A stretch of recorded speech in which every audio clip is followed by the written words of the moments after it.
I always do the announcements so they get on the recording, just in case anybody listens. Reminder that there's a sitting at Green Gulch this Saturday that I'll be leading, an Everyday Zen sitting. So it's a great opportunity if you want to come to Green Gulch and spend the day and sit and be in the Zendo and eat good Green Gulch food and lettuce and soup and cook your life there, then please come, and or on screen. But you need to register through the Everyday Zen website.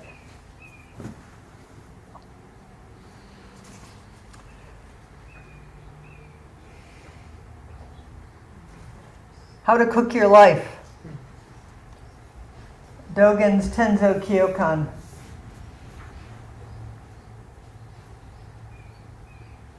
We're going to kind of stir the pot and see what happens. We're not going to do an intense word-by-word study of this fascicle. And I want to start with Tassajara, where many of us just came back to, and even if you weren't there, you were there with us. If you worked in the kitchen, they chant the Tenzo Kyokan at the opening service. And before we went down to Tassajara, we were sent something called the Shinji, the Pure Standards for the Zen community. Those of you who went remember that long sheet that had different kind of rules and guidelines and agreements. So we're going to start there, because the Fukan Zazengi is the first chapter in Dogen's Pure Standards for the Zen community. And I've actually had this translation of the Eihi Shinji on my shelf for a very long time. And actually, I never really looked at it much. And so this is a wonderful opportunity. So I want to bring it forward first of all.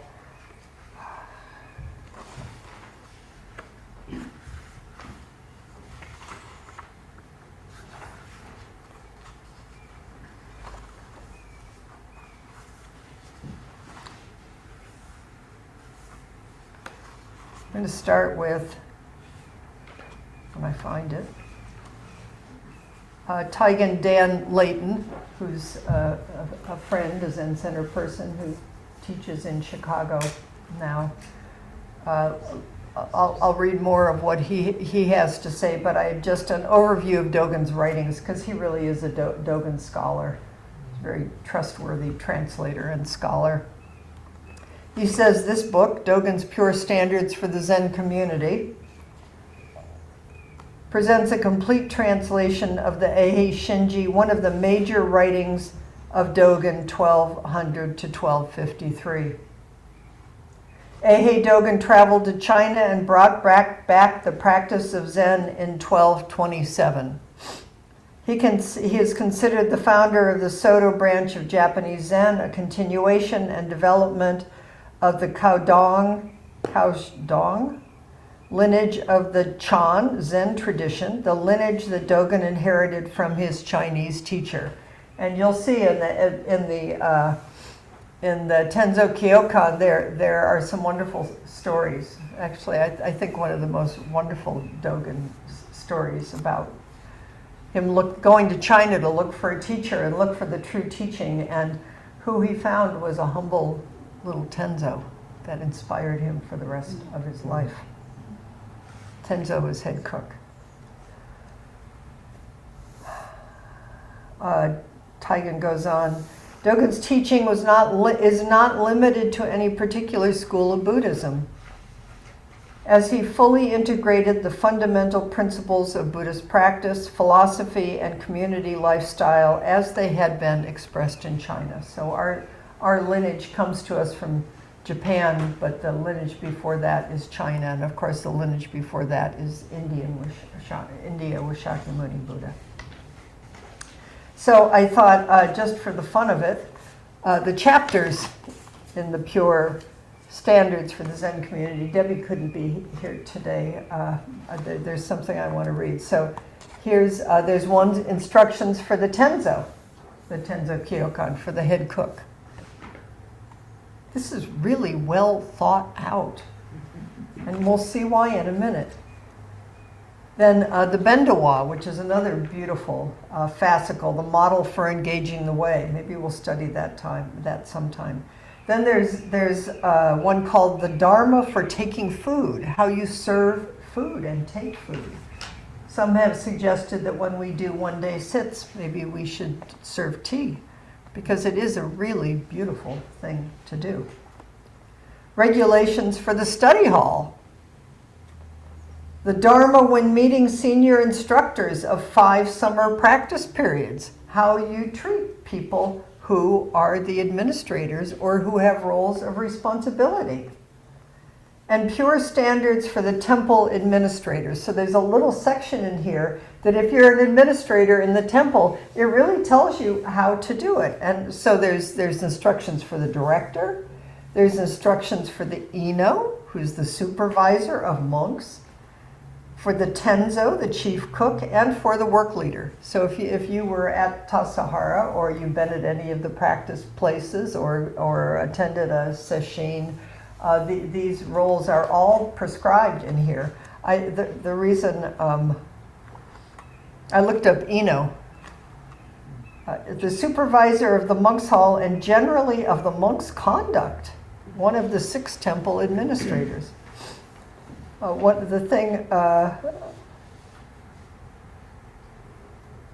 The translation literally means joy or delight to the assembly.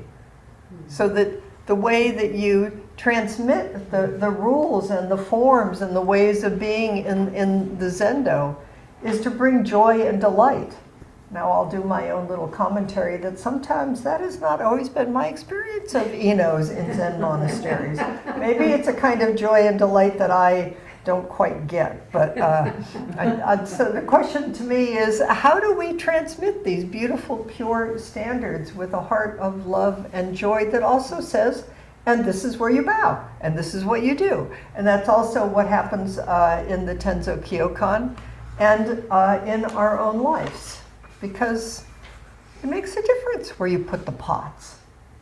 It makes a difference how you be with the ingredients. And we'll find out more of all of that. So here's a little bit more from the foreword by Taigen Dan Layton. In the Gakudo Yoshinshu, Points to Watch and Studying the Way, Dogen Zenji says, we don't revere Dogen because he's like a god or because we think, there's reverence for Dogen because what he says is so wise. Let me just start there.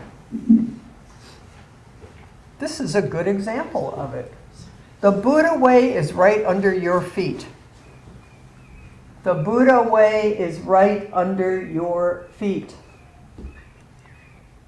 Taigen says, the Buddha way is not some special kind of way. It is simply the way in which you live completely. Okay, that's it. Really. I mean, fundamentally, you could pick up any of this and just live it for the rest of your life. With everything you encounter, without separating self and others, become one with that thing with your whole body and mind, dealing with it most thoroughly.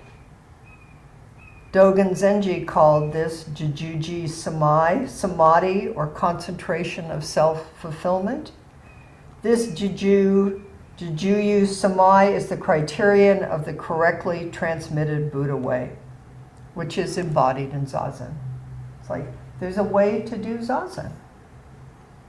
And if you can't sit full lotus in a cushion, there's an intention, and I was thinking part of the cooking your life is intention. How you sit, the way we bring ourselves to the cushion, is the pure heat of the Dharma of alive. It helps us wake up and be here. The pure standards accurately show us how to carry out fully Jujuyu Samai in our body and mind throughout all the activities of monastic life, including Zazen and Kinhin, as well as washing the face, using the toilet, putting on robes, eating meals, doing prostrations, reciting sutras, sleeping, waking up, and so on.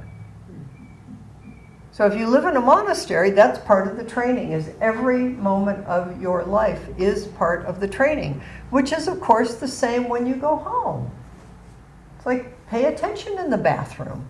Pay attention how you sleep, where you sleep, how you wake up. Every moment is the whole of your whole life. And according to Dogen Zenji, a monastery is a community of people with Bodhi mind who practice Jujuyu Samai diligently in everything they encounter without an attitude of seeking gain. So you're not doing this to, well, of course we do this because we're human beings. It's like, who's doing it better? Who's doing it best? Am I enlightened yet? Oh, I think I was a pretty good monk today. That one over there. We'll find out about this in the Fukan Zazengi because Dogen really calls us on this stuff. The inner reality of practice for a community is described in the Shobogenzo, and the manner for carrying out this practice is shown in this Pure Standards. Therefore, Dogen Zenji said that the Pure Standards are the body and mind of ancient Buddhas. This is it. This is it. They're not rules. Somebody's not telling you how to sit zazen because it's something you should do. It's actually the experience of how to live harmoniously with ourselves and the whole world. You could say it's a monastery, or you could say it's Sangha, or you could say the Sangha of the world. So we'll be taking these things and finding out what this means in our lives. Okay, so now, we're going to go to Ed Brown. Now, one of the things I realized, maybe completely fully this time, is I came to Zen because, well, I always knew about Ed Brown. I came because of his bread book, but it means I came because of the Tenzo Kyokan. I came because Ed Brown was talking about baking as a way to live and the details of it. So, in many ways, even though it looked like it was just me being me and all my own stories, I never kind of got that the Tenzo Kyokan was my entry gate. Cooking was my entry gate to practice. We all have one. So, I want to read you some of Ed from here, and then I went and found, I don't have his first edition of the bread book. I do somewhere, but I can't find it. But I do have some of his words from the most recent edition, and I wanted to read you that too. But here is from Ed Brown. When I started out as the head cook at Tassajara Zen Monastery in May of 1967, it's been doing it for a while, I went to our teacher, Suzuki Roshi, asking if he had any advice for me. Suzuki Roshi, got any advice? You want to know what he said? When you wash the rice, wash the rice. When you cut the carrots, cut the carrots. When you stir the soup, was his answer. I did my best to actually put his words into practice, to really focus on what I was doing in the kitchen. One thing it meant was putting my energy and awareness into the activities of cutting, cleaning, stirring, walking, and standing, instead of into the words, daydreams, preoccupations, and chit-chat where my energy seemed to more naturally flow. This is stream diverting going against the current. So I just had the thought that I should confess is when I first got to Tassajara this time, I volunteered to go into the kitchen and wash and help with the dishes. And we were emptying the food from that day into storage pots and pans. And instead of using a spoon, I was using my hand. The work leader came up and pretty much said, "What are you doing?"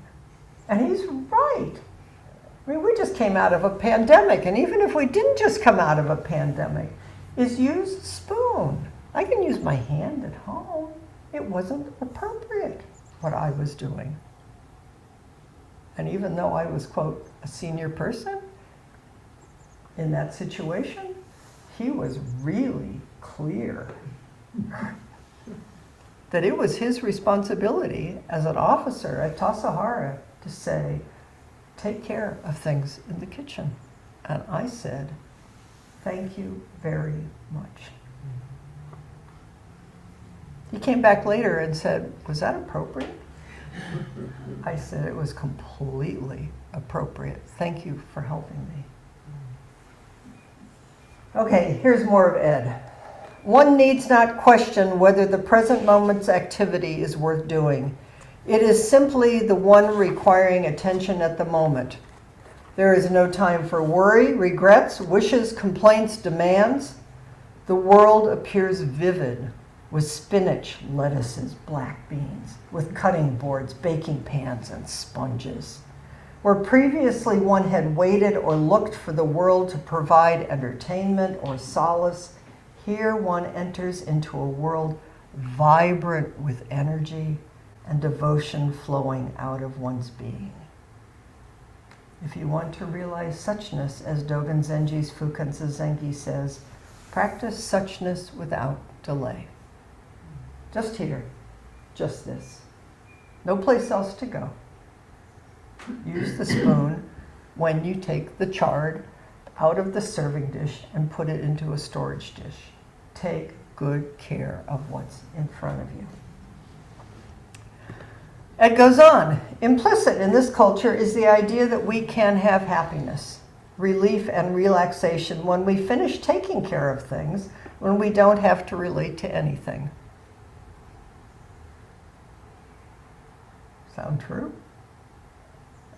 See, seems to me, I know that state of mind. Oh, now I'm going to relax. Now I'm done, so I'm going to rush through or whatever. Dogen Zenji's encouragement points out the Zen way. All day and all night, things come to mind and the mind attends to them. At one with them all, diligently carry on the way. Realization, awakening, liberation, patience, generosity, and well-being are in attending to things rather than avoiding or neglecting them. They are activity in the world and not just the meditation hall. Dogen Zenji also has similar admonitions for how to attend the things. You'll see in the Fukan Zazengi, and we'll spend more time focusing on this. Don't comment on the quality or make judgments about the quality of the ingredients you obtained. Just receive what's given to you. It's like the Buddha's begging bowl. You go out, and when you do begging rounds, you don't say, excuse me, I don't really like that. You just say thank you very much. When you do this in a Theravadan country or Japanese, you do begging rounds. Work with what you have to work with. This is basic and most profound. We cannot control what comes our way, so we find out how to work with what comes. Ingredients, body, mind, feelings, thoughts, time, place, season, flavors, and tastes. This is no longer conceiving of oneself as a victim. I know Ed well enough to know that he's worked with this, as I'm sure many of us have. Yep, I see Marjorie holding it up. Why me? Why this? Or the omnipotent ruler? Get it together. Grow up. Come on, even if you don't say it out loud, study your thoughts. We all got it going on about somebody or something out there or what's going on in here. To actually relate with things, to move things and be moved by things is the heart of intimacy, the way of growing in wisdom and compassion and peace and fulfillment. For many months, while I was the head cook, perhaps a year or more, Suzuki Roshi gave me the same advice. Ed probably kept saying, "So give me some advice." Probably wanted something new and fresh. When you wash the rice, wash the rice. One day, though, the advice changed. I had come to him complaining that the people who worked in the kitchen with me didn't seem to be following his advice. I'm sorry, I think this is funny. And sad and intimate. And it's such good advice that I was just telling them what to do because Suzuki Roshi told me what to do. To me, they seemed to be talking excessively, coming to work late, taking long bathroom breaks, and not being particularly engaged in what they were doing in the kitchen. What can I do? I asked Suzuki Roshi. Got your attention? While I recounted all this, the Roshi seemed to be very understanding and supportive, seeming to agree that yes, good help is hard to find. And when I finished, he paused briefly and then responded. If you want to see virtue, you'll have to have a calm mind. If you want to see virtue, you'll have to have a calm mind. My first thought was, but that's not what I asked you. I asked you how to get these people to behave. But I kept my mouth shut and let his words settle into me. And after a while, I decided to practice seeing virtue. A big time practice, especially if it's somebody who bugs you and you're absolutely sure that you're right. Which probably one or two of us have done on one or two occasions. In the West, we think the way to proceed is to keep pointing out our own and each other's faults so we can work on them and become perfected. But the standards keep changing and we never measure up. The inherent, implicit virtue of things, of ourselves, independent of performance, is overlooked.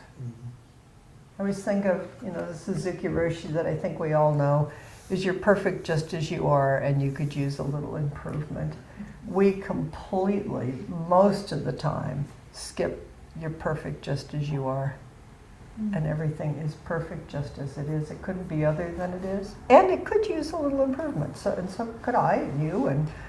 But it's a basic ground of rest. Dogen Zenji says it this way. When you take care of things, do not see with your common eyes. Do not think with your common ingredients. Pick a single blade of grass and erect a sanctuary for the jewel king. Common eyes do not see the virtue, the blessedness of an apple being an apple, a human being being a human being. Common sentiments can criticize the cooking without appreciating all the hard work, effort, and intention that went into it. Oh, thank you. Thank you for this offering.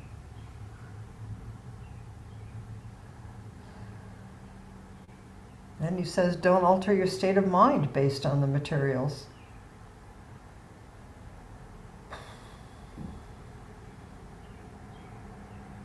Virtue, preciousness, value is embedded in our attending to things, meeting things. The effort to do this becomes effortless, maybe sometimes. We become whole and connected in those moments. We do know those moments when we can feel the harmony.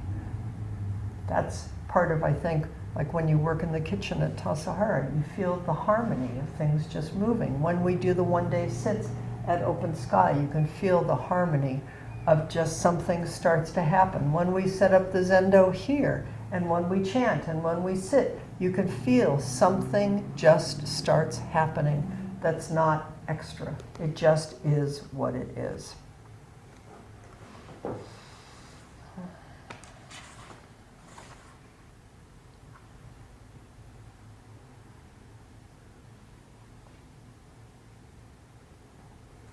Okay, maybe that's enough of that, because I want to just read to you a little bit about the bread from the bread book. I remember finding that bread book. It was one of the first trips I had ever done by myself, well, without my parents or my family, and I was with, I think, my sister and my best friend, and it was a road trip, and I remember we went into a Vermont country store, and it's one of those stilled moments in time, because I remember the dust motes in the air. I remember the light. And I remember looking at that book. It was on the shelf. I'd never seen it before. It had just come out. And I picked it up, and I looked at it, and I thought, this is how I want to live. So it was always, some people come in through Buddhist teachings or philosophy or Dogen. For me, it was always how to live. How do we live on this earth? And essentially, I finished the trip. I probably went home and finished up what I was doing, and I packed up everything and I drove to San Francisco Zen Center from Ohio. I look back and I think, I was really desperate. I was 26 years old, and the world was profoundly not making sense. You all found different ways to cope with it. I just kind of had the karma to drive to Green Gulch Farm. So here's a little bit what Ed says, and then I'm going to ask you what all this means to you. Learning to bake bread is one of the things that saved me. Saved me too. Saved my life. I don't bake bread anymore, but since Zazen, I get baked by the Dharma and all of you in life. It was real work that I could do with my hands and my body and not just my head. Keeping track of one thing and another. Real work like what plants do so well, taking root and growing. I should add that when I went to Zen Center, I didn't work in the kitchen. I worked in the garden, but it was the same thing. Studying Zen with Shunryu Suzuki Roshi and being a member of the meditation community at Tassajara was another thing that saved me. Working for the benefit of one's fellow community members felt so meaningful and fulfilling compared to working in someone else's. Also my experience, and continues to be.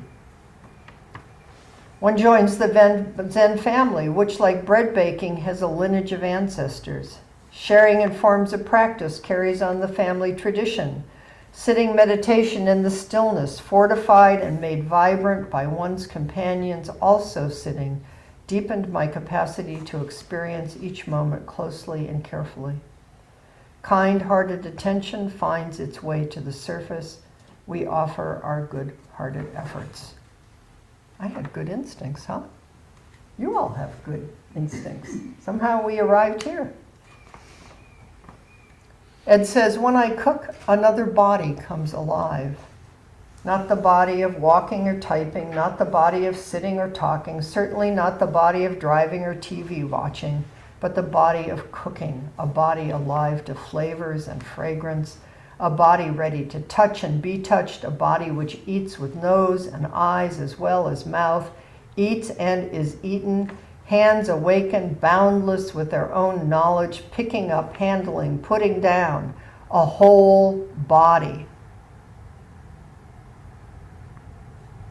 This body cooking, or you may all have different ways of expressing yourself. Again, gardening became one of my ways. Is also the body of my child, the body of my parents, an interconnected body, focused on taking care of. A body holding my daughter, a body being held, taking your tiny hand in mine, your first day of school. We walking slowly, knowing life will never be the same again, and this moment is precious. My hand in yours as I breathe one last breath, nothing left to accomplish, no one left to please. I let go and relax. No one tied down, no one to be freed. No more worry about not being perfect. We are, in all of our deeds, reconnecting with the earth, reconnecting with our common heritage, our shared life and livelihood. Please carry on the work of the heart. Bread and life cannot live by words alone. Thank you for your good-hearted effort that brings life alive. Put some time into it. And like the dough, you and the world will ripen and mature and bake and blossom together. So that's a Tenzo Kyokan, but we'll spend some time on it. But that's the heart of it. So what if we just go into twos? And my questions, here's what I thought, is that we just do a jump off line. Cooking is